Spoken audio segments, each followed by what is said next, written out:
When you become a TYT member, not only do you get exclusive content, you become a part of our family. Click the link in the description box below to join the home of progressives. Does Donald Trump feel any responsibility whatsoever for the things that he says? Will he moderate his speech even a little bit? Well, maybe not. He and others on the right have found a sort of, I guess, again, a get out of thinking free card when it comes to rhetoric that could potentially lead to violence. Here is what Donald Trump said. There's no blame, there's no anything. If you look at what happened to Steve Scalise, that was from a supporter of a different party. You look at what happened on numerous of these incidents, they were supporters of others. No. So he doesn't feel any responsibility. Lindsey Graham also had tweeted, this is before we found out who it was, I didn't blame Bernie Sanders when a Bernie supporter shot Congressman Steve Scalise, and I'm not gonna blame President real Donald Trump for this nut job. That is, so you got Trump, you got Lindsey Graham, all over right-wing media, Fox News, Twitter, everywhere. That is what they're saying. So I will turn it to you guys. Why is that not an accurate comparison to make? I just want to go to the leadership thing again and being connected to reality and trying to do your job from that standpoint.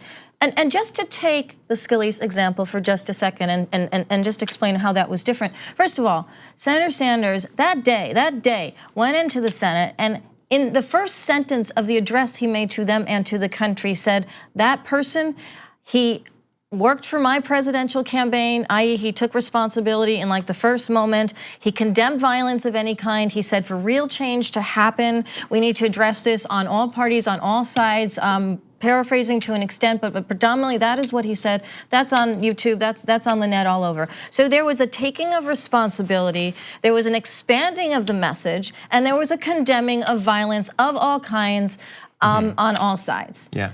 That is the difference. That is one key difference, and none of those things happened in this thought loophole thing that has occurred on the other side. And even with that, we saw before this suspected bomber, who's a supporter of Donald Trump, was at rallies holding up signs saying CNN sucks. That was his contribution to Donald Trump's campaign, or he was already been elected at that point, to his rallies, is that this guy who was shooting at Steve Scalise was part of the campaign.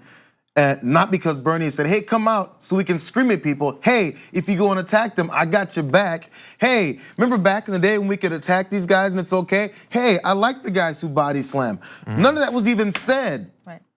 But he still came forward and said he was associated with my campaign. Right. And I condemn anyone who wants to have anything to do with me or my stances and my principles to have anything to have this kind of reaction to someone you oppose. And beyond him, and beyond. Yeah. If you're thinking about it, we're not going to have anyone else, at least thinking that I endorse them continuing this kind of behavior. But we haven't heard inkling of that from Donald Trump. Yeah, it is a pathetic argument to make that there is some connection between Bernie Sanders and the guy who shot Scalise and this guy going after the repeatedly stated targets of Donald Trump's constant ire. Bernie Sanders did take responsibility. He also took way too much responsibility. Absolutely. That's right. Because as you said, in general terms, he never encourages violence of any kind. He specifically says we need a political revolution. He's never spoken favorably of people who body slam and all that. He's never said, I will pay for your legal fees if you punch a protester in the face. He's never said any of that generalized stuff. He also, by the way, did not spend years giving speeches attacking Steve Scalise and posting about him on Twitter and bringing it up randomly at his rallies and all of that. Donald Trump, though, has done that with all of the people who've received these bombs. So in general terms, and specifically to Steve Scalise, Bernie Sanders bears no responsibility, not even the responsibility that he took because he's such a good, responsible leader.